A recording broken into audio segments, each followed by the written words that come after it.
So I think with this, Wendy, I think for me, one of the hard parts is not trying to rush the duple. Mm-hmm. Uh, can I hear how you kind of play the beginning? Sure. Mm-hmm.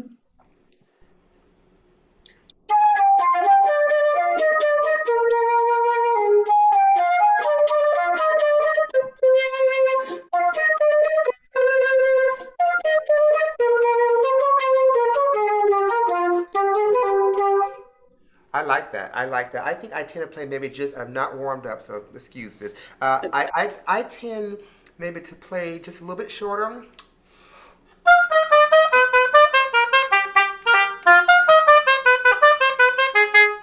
Because the tempo moves quite quickly with this. And Oh yeah. are you thinking 80 or were you thinking more 72 or what were your thoughts about the marking? Well, I've practiced it at a variety, so whatever you feel comfortable at. I think that there is I'm always happy to do a composer's tempo. I just wonder if you lose if there's a place between 75 and 80 where the grace notes don't sound so, a little bit not pronounced. Mm-hmm. Mm-hmm.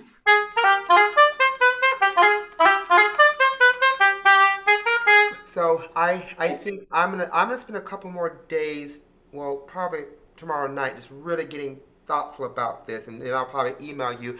I think we kind of are on the same page. Are you thinking a little bit of space in these tuples, or are you thinking kind of straight through?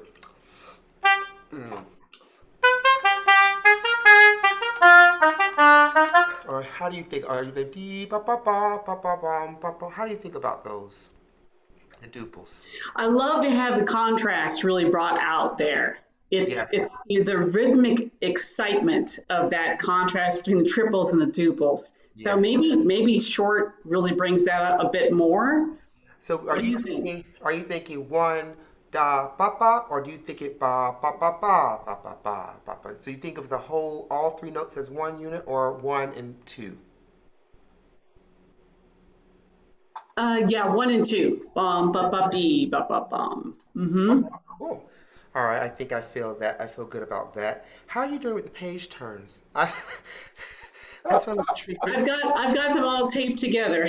I'm playing for my iPad and I'm I'm Oh man. Okay. I'm tapping as fast as I can with that. Um, okay, great. Now, That's right. And you got the repeats. That's kind of a pain. Yeah. yeah. Okay, looking ahead to around 62, 3, 4, 5, 66. What are you thinking there? Just something nice and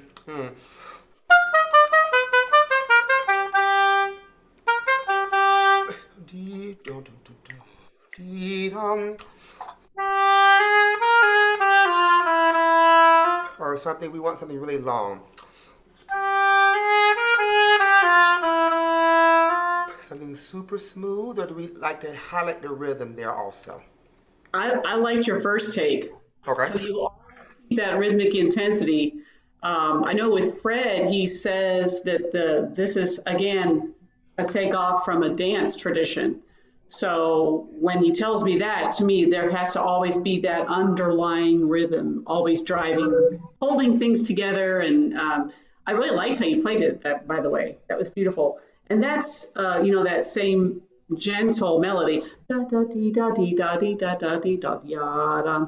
So that melody comes back lots of times. Sometimes you Yeah. have the melody like in 22, right? So I would be sotto voce to let you really shine at 22 All right, and so then let in me, 42, right? you're giving me so many good things. I'm gonna make sure I write this down. So we're saying from basically the beginning to 21, we're about even, Yeah, I think so. Yeah. right? So I'm gonna write Mm-hmm. both, Mm-hmm.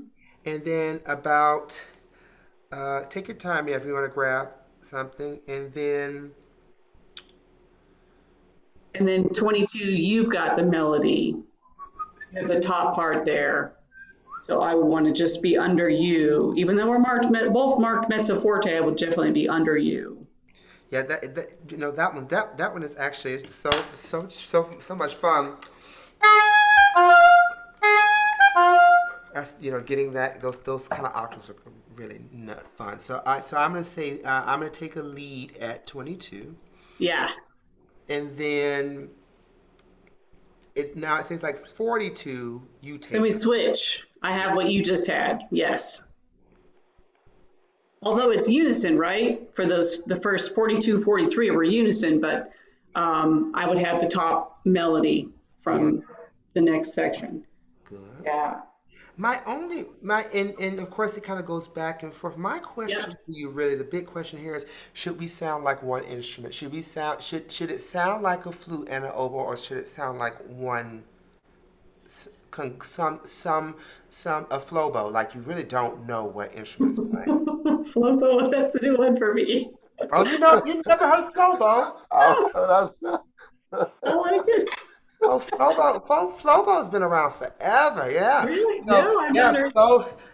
yeah. So that's the big question. Are we one Flobo, or do we almost hide the timbral natures of our instrument because we're trying to sound like some one instrument?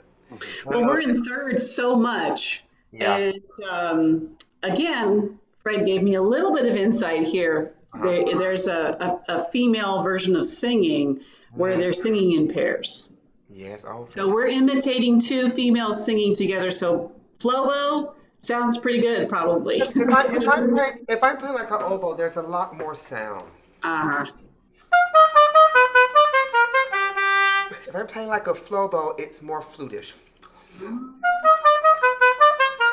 oh my word! Meaning Listen, that it's a lot more aerated, yeah, and not so direct right, sounding. So it's I right. would say it goes from being 90% tone to something like mm, 70% tone. And so Mm, if that's something you have a pretty big rich tone, it's just a way of kind of thinking about it. It's something that's just a lot more. It's in the fingers. It's in the articulation. It's just kind of. I think I like it. I really, really like that. Something that's very Yeah, sparkly and light and, yeah. and delicate. So I think And if mind you, these were directly repurposed from the violin duet version. So I hmm think your idea for Flowboy is just perfect. Just perfect.